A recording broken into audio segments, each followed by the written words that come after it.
Siasatan 1 Bestari Net, SPRM pertimbangkan panggil Madzhir dan Muhyiddin.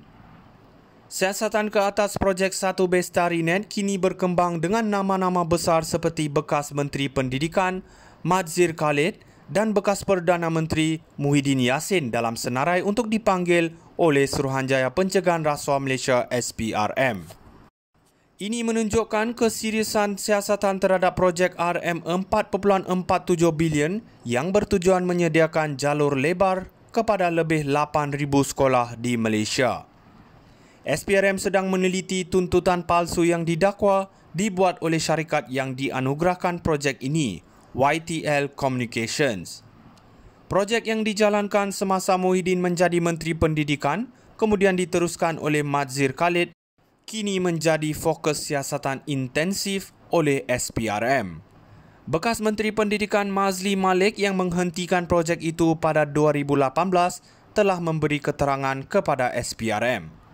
Siasatan yang melibatkan lebih 30 saksi setakat ini juga melihat kepada syarat kontrak, khususnya pembinaan menara transmisi di setiap sekolah dengan pegawai SPRM melawat beberapa sekolah untuk memastikan sama ada perkhidmatan telah disampaikan seperti yang didakwa.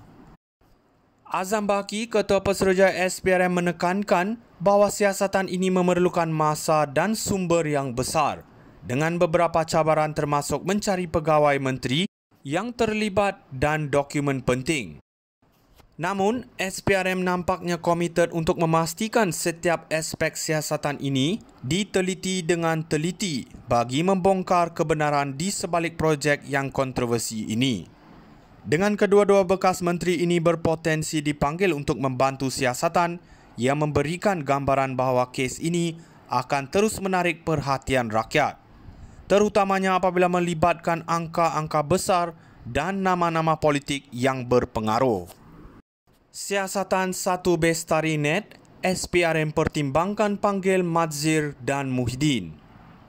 Siasatan ke atas projek 1 Bestari Net kini berkembang dengan nama-nama besar seperti bekas Menteri Pendidikan Madzhir Khalid dan bekas Perdana Menteri Muhyiddin Yassin dalam senarai untuk dipanggil oleh Suruhanjaya Pencegahan Rasuah Malaysia SPRM. Ini menunjukkan keseriusan siasatan terhadap projek RM4.47 bilion yang bertujuan menyediakan jalur lebar kepada lebih 8,000 sekolah di Malaysia. SPRM sedang meneliti tuntutan palsu yang didakwa dibuat oleh syarikat yang dianugerahkan projek ini, YTL Communications. Projek yang dijalankan semasa Muhyiddin menjadi Menteri Pendidikan, kemudian diteruskan oleh Madzhir Khalid, kini menjadi fokus siasatan intensif oleh SPRM. Bekas Menteri Pendidikan Mazli Malik yang menghentikan projek itu pada 2018 telah memberi keterangan kepada SPRM. Siasatan yang melibatkan lebih 30 saksi setakat ini juga melihat kepada syarat kontrak, khususnya pembinaan menara transmisi di setiap sekolah dengan pegawai SPRM melawat beberapa sekolah untuk memastikan sama ada perkhidmatan telah disampaikan seperti yang didakwa. Azam Baki, Ketua Pesuruhjaya SPRM menekankan bahawa siasatan ini memerlukan masa dan sumber yang besar dengan beberapa cabaran termasuk mencari pegawai menteri yang terlibat dan dokumen penting. Namun, SPRM nampaknya komited untuk memastikan setiap aspek siasatan ini diteliti dengan teliti bagi membongkar kebenaran di sebalik projek yang kontroversi ini. Dengan kedua-dua bekas menteri ini berpotensi dipanggil untuk membantu siasatan yang memberikan gambaran bahawa kes ini akan terus menarik perhatian rakyat, terutamanya apabila melibatkan angka-angka besar dan nama-nama politik yang berpengaruh. Siasatan 1 Bestari Net, SPRM pertimbangkan panggil Madzhir dan Muhyiddin. Siasatan ke atas projek 1 Bestari Net kini berkembang dengan nama-nama besar seperti bekas Menteri Pendidikan Madzhir Khalid dan bekas Perdana Menteri Muhyiddin Yassin dalam senarai untuk dipanggil oleh Suruhanjaya Pencegahan Rasuah Malaysia SPRM. Ini menunjukkan keseriusan siasatan terhadap projek RM4.47 bilion yang bertujuan menyediakan jalur lebar kepada lebih 8,000 sekolah di Malaysia. SPRM sedang meneliti tuntutan palsu yang didakwa dibuat oleh syarikat yang dianugerahkan projek ini, YTL Communications.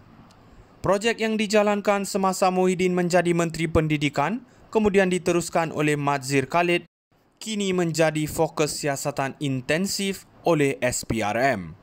Bekas Menteri Pendidikan Mazli Malik yang menghentikan projek itu pada 2018 telah memberi keterangan kepada SPRM.